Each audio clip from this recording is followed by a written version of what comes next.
Mga kapuso, itinaas ng global rating agency na Fitch ang tinatawag na credit rating ng Pilipinas. Ngayon ay nasa investment grade na po. Ibig sabihin, mas may kakayanan na ang ating bansa na magbayad ng utang.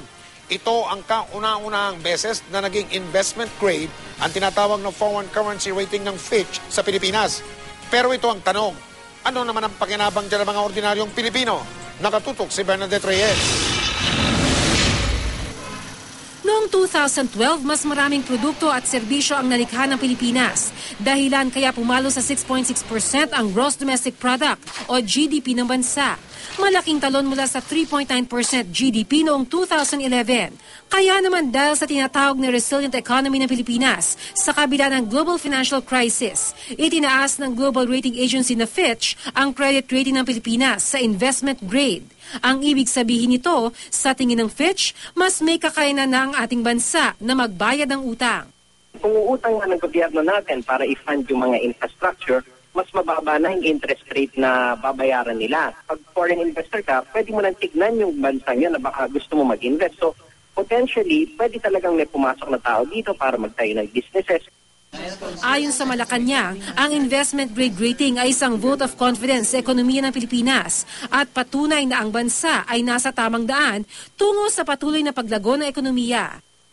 It serves to encourage even greater interest in investments in our country.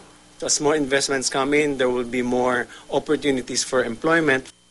Sabi sa pahayag ng Fitch, nakatulong din ang mga pagbabago sa fiscal management o pamamahala ng paggastos ng pamahalaan na sinimulan sa ilalim ng Administrasyong Arroyo. Ayon sa Bangko Sentral ng Pilipinas, ito ang unang beses na nakakuha ang Pilipinas ng investment grade status.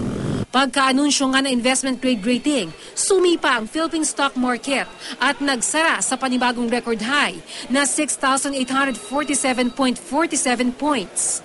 Pero sabi ng ekonomisang si Professor Benjamin Jokno, dapat daw pagsikapan pa ng gobyerno ang pag-akit ng investors.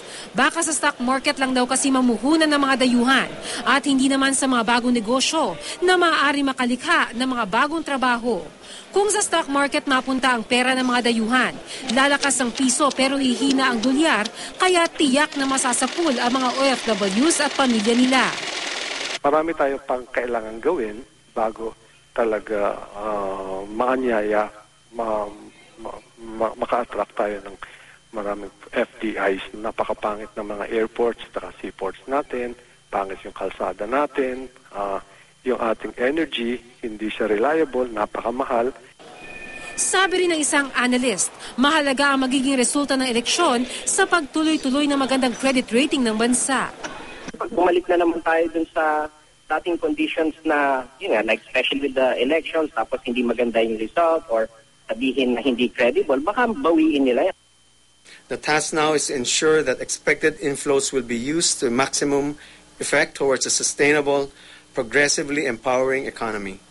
We are determined to build on our economic goals. Bernadette Reyes, Nakatutok, 24 Oras.